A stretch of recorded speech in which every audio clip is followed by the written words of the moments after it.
ময়মনসিংহের গফরগাঁওয়ে কমিউটার ট্রেনের 4টি বগি লাইনচ্যুত হয়েছে। এতে ঢাকা ময়মনসিংহ রুটে ট্রেন চলাচল বন্ধ রয়েছে। কাল 9টার দিকে গফরগাঁও রেল স্টেশন সংলগ্ন শিবগঞ্জ রুট রেল ক্রসিং এলাকায় এই দুর্ঘটনা ঘটে। রেলওয়ে পুলিশ জানায়, জামালপুর থেকে ছেড়ে আসা কমিউটার ট্রেনটি ঢাকা আসছিল। গফরগাঁও রেল স্টেশনে প্রবেশের আগ মুহূর্তে ট্রেনটির পাওয়ার কার সহ 4টি বগি লাইনচ্যুত হয়ে যায়। বন্ধ হয়ে যায় ঢাকা ময়মনসিংহ রুটে ট্রেন চলাচল। লাইনচ্যুত বগি উদ্ধারে ময়মনসিংহ থেকে রিলিফ ট্রেন রওনা হয়েছে।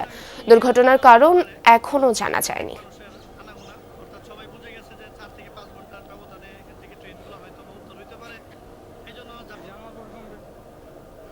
আরও জানাতে যুক্ত হচ্ছেন সহকর্মী হোসেন শাহিদ। শাহিদ, উদ্ধার কার্যক্রম সম্পর্কে আমাদের বিস্তারিত জানাবেন এবং এই যে রেল চলাচল ঠিক কখন নাগাদ এটি আবার স্বাভাবিক হতে পারে? লোকোশেড থেকে যে উদ্ধারকারী ট্রেন যেটি রয়েছে সেটি গল্পকারের উদ্দেশ্যে রওনা দিয়েছে এবং কাছাকাছি চলে গিয়েছে। উদ্ধার কাজ শুরু হবে কিছুক্ষণের মধ্যেই। আমি সংশ্লিষ্ট কর্তৃপক্ষ যারা রয়েছেন তাদের সাথে কথা বলেছি। তারা যেটি আমাকে জানিয়েছেন যে চেষ্টা করছেন দ্রুত এটি সমাধান করার জন্য। যেহেতু এই এই ঘটনাটি গফরগাঁও রেল স্টেশনের খুব কাছেই ঘটেছে, অর্থাৎ রেল স্টেশনের এক অর্থে বলা যায় রেল স্টেশনেই ঘটেছে।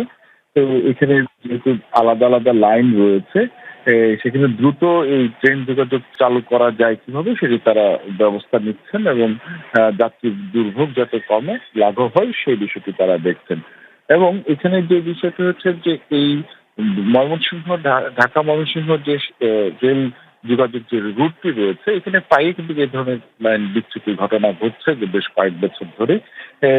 যারা ভুক্তভোগী বা যারা যাত্রী রয়েছেন তারা যেটি জানিয়েছেন আমাকে যে মূলত এই রেল লাইনগুলো দীর্ঘদিন সংস্কার এবং নতুন রেল লাইন স্থাপন হচ্ছে না, এইসব কারণে এই লাইনচ্যুতির ঘটনাগুলো ঘটছে।